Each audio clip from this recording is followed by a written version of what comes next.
Hello friends, welcome to our channel story with Priyanka.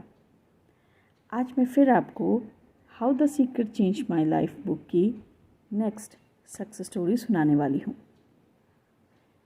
इस story को लिखा है डायना आर्ड ने, फिनिक्स, एरिज़ोना, अमेरिका से। और इस स्टोरी का नाम है त्वरित परिणाम। आइए तो देखते हैं डायना क्या कहती हैं। डायना कहती हैं, जब मैंने द सीक्रेट फिल्म पहली बार देखी तो यह इतनी सच्ची लगी जैसे मैं इसे पहले से जानती थी, लेकिन एक साथ मैं पूरी देख नहीं पाई थी। अब तक मैंने जितनी भी बड़ी चीज़ें हासिल की थी इसी तरह की थी। मैं हर चीज़ के लिए कृतज्ञ रही, उसका मानसिक चित्र देखा और सावधानीपूर्वक अवलोकन किया करती थी। कुछ समय पहले मैंने बोस्टन से फिनिक्स की रात वाली उड़ान पकड़ी। मैं सबसे पहले चढ़ी क्योंकि मैंने सामने वाली बेहतर सीट के लिए ज़्यादा पैसे दिए थे। 1 साल पहले उसी उड़ान में मैं खुशकिस्मती से अपनी कतार में बिल्कुल अकेली बैठी थी, जिस कारण मैं यात्रा के दौरान आराम से सोई थी। पूरे दिन मैंने यह मानसिक चित्र देखा कि मेरे आसपास की सीटें खाली हैं और मैं पूरी विलासिता से आनंद करती हुई अपनी यात्रा कर रही हूँ। जब मैं अपना सामान लगेज रैक में रख रही थी तो मैंने सुना कि एक बुजुर्ग महिला एयर होस्टेस से पूछ रही हैं कि क्या वह सामने की कतार में बैठ सकती हैं। उसे बताया गया कि आगे वाली सीटों के ज़्यादा पैसे लगते हैं। बुजुर्ग महिला ने कहा कि पीछे उसे घुटन महसूस हो रही है, इसलिए वह आगे बैठना चाहती है। मैं आराम से बैठी रही।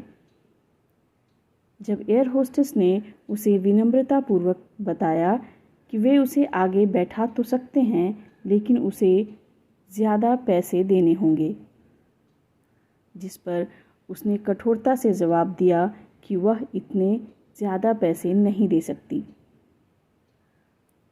बाकी यात्रियों के चढ़ने पर मेरा आनंद और बढ़ गया, क्योंकि मेरी कतार में कोई नहीं बैठा था। मैंने मन ही मन सोचा कि मानसिक चित्र कितने असरदार होते हैं। आखिरकार एयर होस्टेस ने घोषणा की कि हवाई जहाज़ उड़ान भरने वाला है।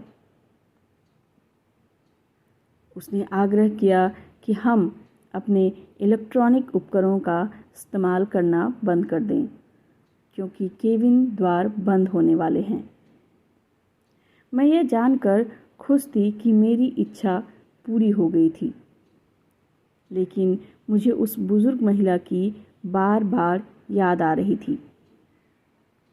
मैंने सोचा कि घुटन की वजह से पीछे बैठकर उसे कितनी परेशानी हो रही होगी। उसके कष्ट के ख्याल से मैं अतिरिक्त जगह पर विलासिता का आनंद नहीं ले पा रही थी।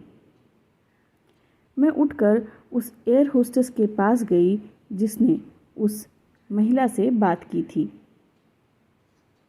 मैंने बताया कि मैं घुटन महसूस करने वाली महिला की तरफ से पैसे देना चाहती हूँ और यह भी चाहती हूँ कि उसे मेरी कतार में बैठा दिया जाए, लेकिन उस महिला को यह पता नहीं चलना चाहिए कि उसकी तरफ से मैंने पैसे दिए हैं। एयर होस्टेस मेरी तरफ देखकर मुस्कुराई और बोली कि वह सारा इंतज़ाम कर देगी। कुछ मिनट बाद उस बुजुर्ग महिला को मेरी कतार में बैठा दिया गया।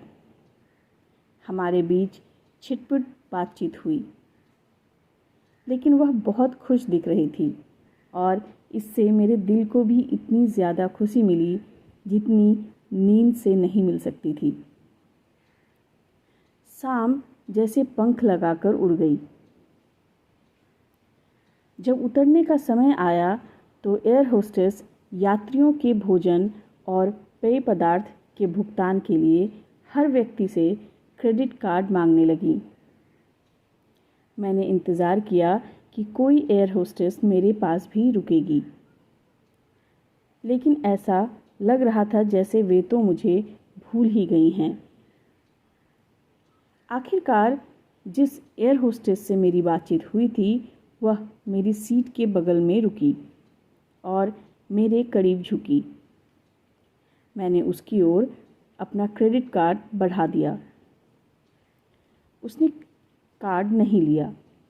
उसने बहुत धीमे स्वर में कहा कि वह पूरे स्टाफ की तरफ से मुझे धन्यवाद देना चाहती है। मैंने जो किया था वह सबसे अच्छी चीज़ थी जो उन्होंने अब तक विमान में देखी थी और वे सब इससे बहुत प्रेरित हैं। उसने अंत में कहा कि वे न सिर्फ उस महिला के सीट के लिए मुझसे पैसे नहीं लेंगे बल्कि वे मेरे भोजन और पेय पदार्थों का भुगतान भी नहीं लेंगे। मैं इतनी अद्भुत और प्रेमपूर्ण महसूस कर रही थी कि मेरे मुंह से शब्द नहीं निकल रहे थे। मैंने फुसफुसाकर धन्यवाद कहा।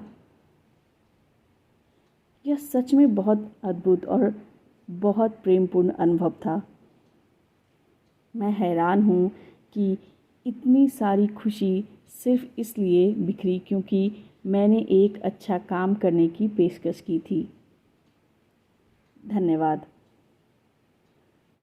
देखा दोस्तों, डायना को दुगनी खुशी कैसे मिली।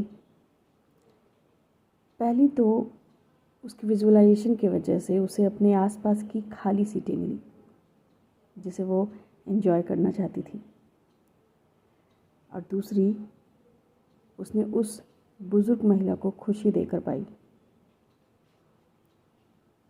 रियलिटी भी यही होती है।